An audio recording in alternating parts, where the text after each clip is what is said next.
सास बहू का रिश्ता भारतीय समाज में बहुत ही जटिल और परस्पर समझदारी से भरा होता है। ये रिश्ता कभी प्यार और समर्थन से भरा होता है तो कभी गलतफहमियों और विवादों से ग्रस्त होता है। जब सास का व्यवहार अपनी बहू के प्रति तिरस्कारपूर्ण होता है तो ये स्थिति दोनों के लिए ही चुनौतीपूर्ण बन जाती है। इस कहानी में हम देखेंगे कि कैसे एक बहू अपनी सास के गलत व्यवहार को समझदारी और धैर्य से संभालती है और अंत में रिश्तों में संतुलन लाती है। ये कहानी है संगीता की, जो एक छोटे से गांव में रहती थी। संगीता का विवाह दिल्ली में हुआ था। उसका पति विक्रम एक अच्छे और समझदार व्यक्ति थे, लेकिन संगीता को सबसे ज्यादा डर अपनी सास राधा देवी से था। राधा देवी की प्रतिष्ठा गांव में बहुत बड़ी थी और घर में उनके हर फैसले का सम्मान किया जाता था। उनका स्वभाव बहुत सख्त था और वे हर बात में अपनी राय देती थी। शादी के बाद संगीता को अपनी सास की सख्ती का सामना करना पड़ा। शादी के कुछ दिनों बाद ही संगीता को समझ में आने लगा था कि राधा देवी का स्वभाव बहुत कठोर है।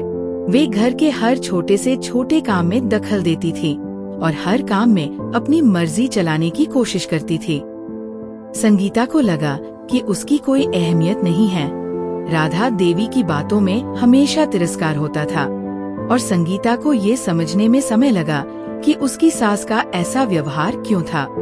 एक दिन की बात है जब संगीता रसोई में खाना बना रही थी और राधा देवी अपने कमरे में बैठी थी।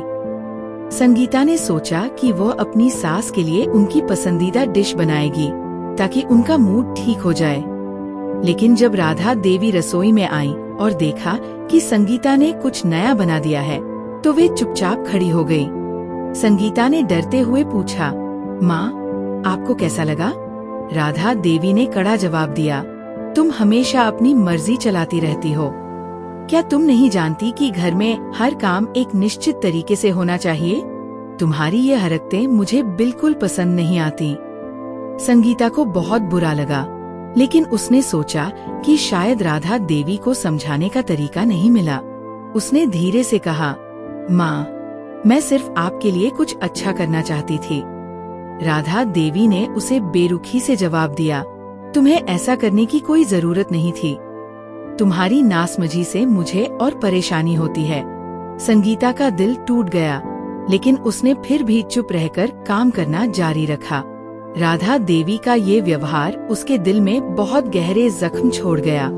संगीता के लिए ये स्थिति और भी कठिन हो गई थी, क्योंकि राधा देवी का व्यवहार दिन ब दिन और भी कठोर होता जा रहा था। वे न केवल संगीता को घरेलू कामों में व्यस्त रखती थी, बल्कि उसकी पसंद नापसंद को भी अनदेखा करती थी। एक दिन राधा देवी ने संगीता से कहा, तुम्हें घर के कामों में ज्यादा ध्यान देना चाहिए। तुम्हें अपने ऊपर ध्यान देने का कोई अधिकार नहीं है। तुम्हारे जैसी लड़कियों को समझना चाहिए कि एक महिला का सबसे बड़ा काम घर का ध्यान रखना होता है। संगीता का दिल भारी हो गया, लेकिन उसने गहरी सांस ली और मन ही मन ठान लिया कि वह किसी भी स्थिति में हार नहीं मानेगी।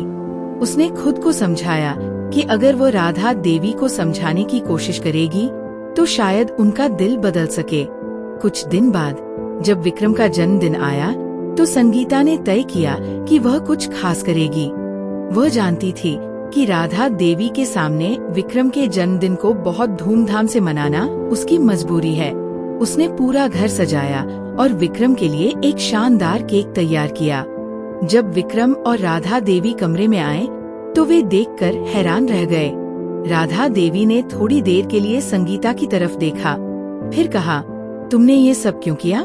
क्या तुम नहीं समझती कि ये सब दिखावा है? हमें सादगी पसंद है, लेकिन तुम हमेशा कुछ नया करने की कोशिश करती हो। संगीता के दिल में एक गहरी चुप्सी गहरी हो गई, लेकिन उसने फिर भी मुस्कुराते हुए कहा, माँ, मैं सिर्फ इस दिन को विक्रम के लिए खास बनाना चाहती थी। राधा देवी कुछ देर चुप रही, फिर बोली, तुम्हारा इरादा तो अच्छा था, लेकिन तुम्हारी ये हरकतें मुझे समझ नहीं आती। संगीता ने सहमति में सिर हिलाया, लेकिन उसकी आंखों में एक चमक थी। उसने समझ लिया था कि राधा देवी को हर किसी की सोच और दृष्टिकोण को बदलने में वक्त लगेगा। दिन बीतते गए और संगीता ने अपनी समझदारी और धैर्य से धीरे धीरे राधा देवी के साथ अपने रिश्ते को बेहतर करने की कोशिश की। उसने राधा देवी को छोटी छोटी बातों में मदद करना शुरू किया। जब राधा देवी को स्वास्थ्य संबंधी समस्याएं होने लगी, तो संगीता ने उन्हें पूरे दिल से अपनी देखभाल दी। वह राधा देवी के पसंदीदा खाने के लिए उनकी मदद करती, उनके लिए दवाइयाँ लाती और उन्हें आराम करने के लिए प्रेरित करती। धीरे धीरे राधा देवी का दिल पिघलने लगा। एक दिन राधा देवी ने संगीता से कहा, तुम बहुत समझदार हो।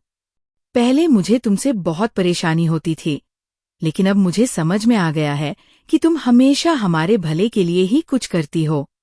संगीता ने सिर झुकाकर कहा, माँ, मैं जानती हूँ कि आपकी सोच और मेरी सोच में फर्क है, लेकिन हम दोनों एक ही परिवार के हिस्से हैं। मैं चाहती हूँ कि हम दोनों एक दूसरे को समझें और परिवार में प्यार और सहयोग बनाए रखें।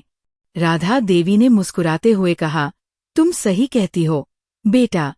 मुझे समझने में वक्त लगा, लेकिन अब मुझे एहसास हो गया है कि परिवार में प्यार और समझदारी सबसे महत्वपूर्ण है।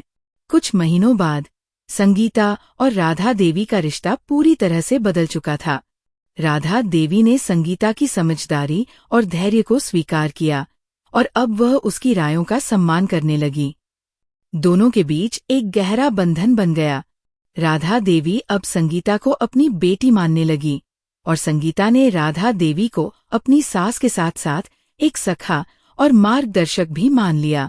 इस कहानी से ये सीखने को मिलता है कि रिश्तों में समय और समझदारी की आवश्यकता होती है। सास बहू के रिश्ते में अगर दोनों एक दूसरे को समझने की कोशिश करें, तो ये रिश्ता भी प्यार और सम्मान से भर सकता है। संगीता की समझदारी और राधा देवी की धैर्य ने इस रिश्ते को एक नई दिशा दी और वे दोनों एक दूसरे के लिए प्रेरणा बन गए। सीख: कभी कभी रिश्तों में संघर्ष आता है, लेकिन अगर हम एक दूसरे को समझने और सम्मान देने की कोशिश करें, तो हर मुश्किल को हल किया जा सकता है। सास और बहू के रिश्ते को सम्मान, प्यार और समझ से मजबूत बनाया जा सकता है।